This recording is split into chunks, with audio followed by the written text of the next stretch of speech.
Hello everyone! This is truly an exciting time for all of us PlayStation gamers.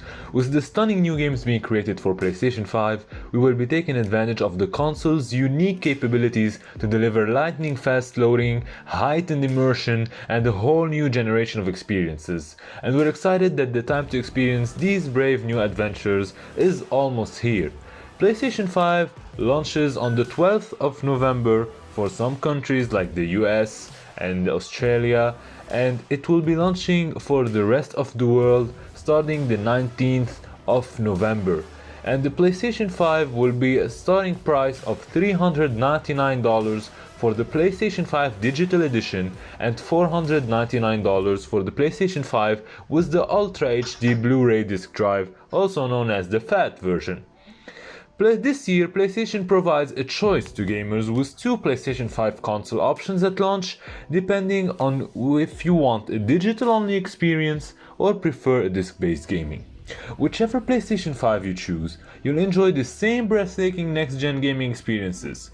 Both PlayStation 5 use the same custom processor with integrated CPU and GPU for high-fidelity visuals, including 4K graphics and ray tracing support, as well as the same ultra-high-speed SSD with integrated I/O for lightning fast loading. PS5's 3D audio and DualSense wireless controller will also provide the same heightened sense of immersion on all PlayStation 5s. Given the only differences between the PlayStation 5 and PlayStation 5 Digital Edition are the presence of a disc drive and price, which console is right for you really comes down to whether you can live without disc support.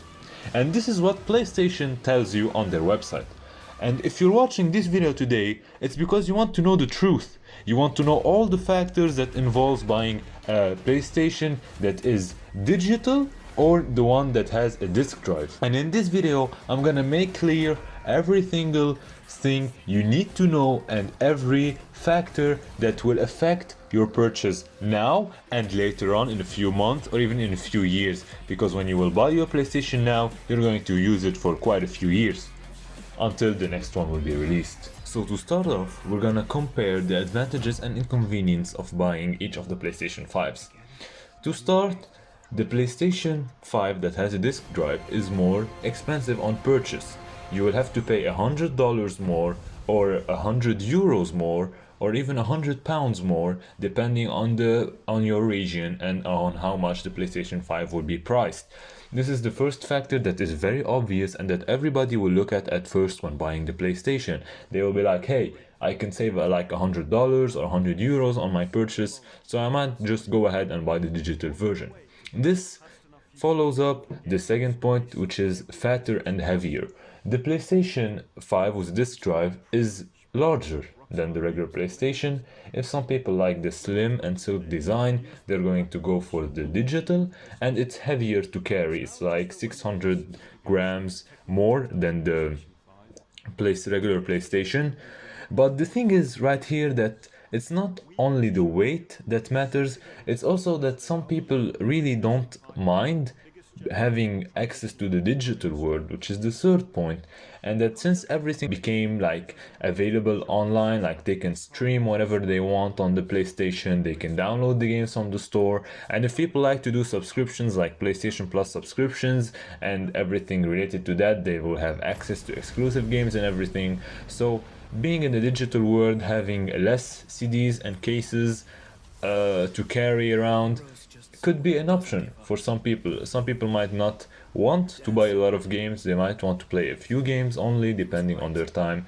So really those inconveniences and advantages will be different for each individual because each and every one has different usage. Some will be hardcore gamers, others will be casual gamers, and here I try to make it as clear as possible for each and every individual. Now if we go back to why the regular PlayStation, in my opinion, could be better. First of all, some people are disc collectors or like to have discs in their, for example, in their dressing or next to their PlayStation, or they like to have it on a shelf in a room, and I'm one of those people. Believe it or not, some people like to collect discs. They like to see them, have the boxes with the CD inside, and the manual. They like the cover of the box. So this is something that is actually wanted by people. And having a disc or a physical copy means that you can give it to someone else.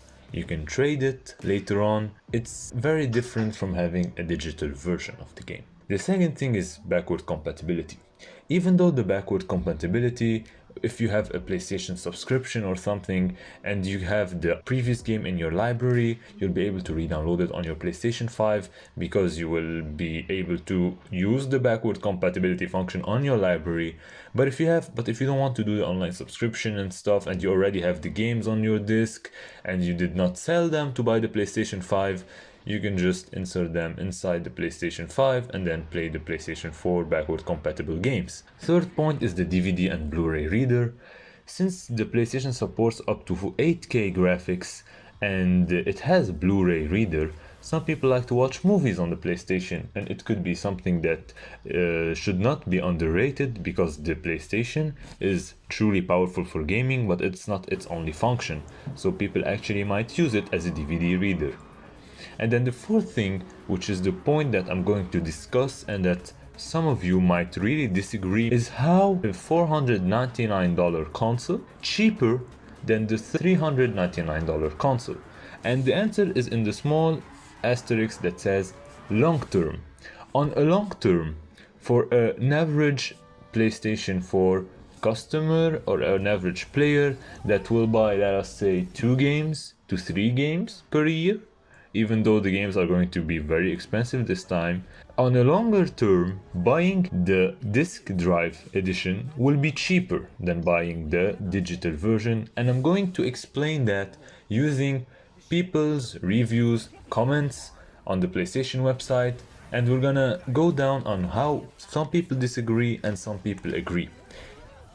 Because if, let us say, that you paid the extra $100, let us say, on a 1 year or 2 year usage of the PlayStation, will be like, if we divide it into 12, we'll have approximately at around $8 or $8.5 per month. And if you divide it into 24, you will have an average of $4 to $5 per month extra. Now, if you think about the $100 on a long-term investment, $4 or $5 per month, a very small amount of money if you think about it that way.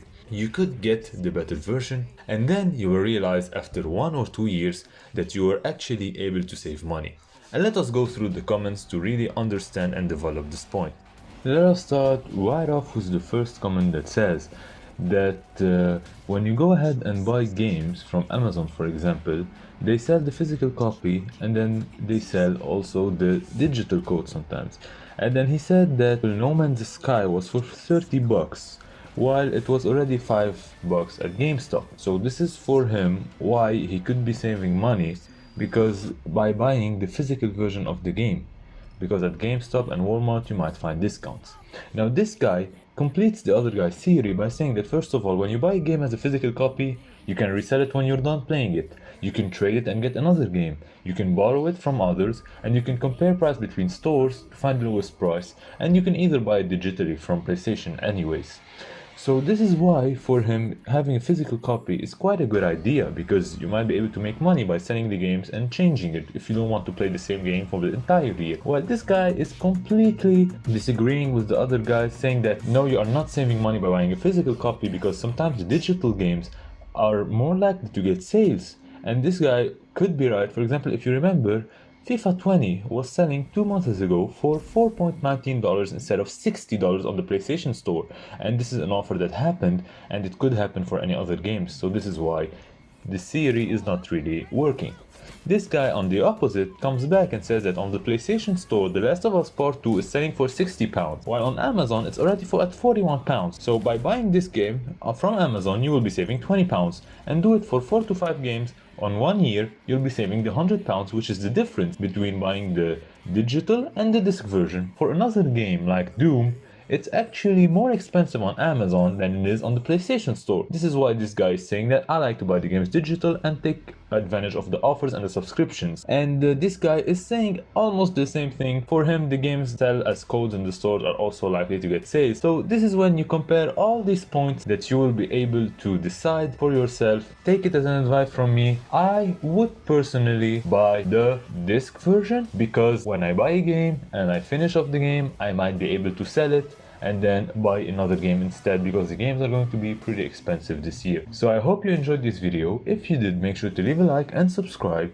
and comment down below which console do you prefer buying and why. And if you disagree with me, leave that in a comment as well. I'm not saying that you have to follow my advice 100%, it's completely your choice if you didn't take those factors into consideration. So I hope I see you in my next video. Signing out, peace.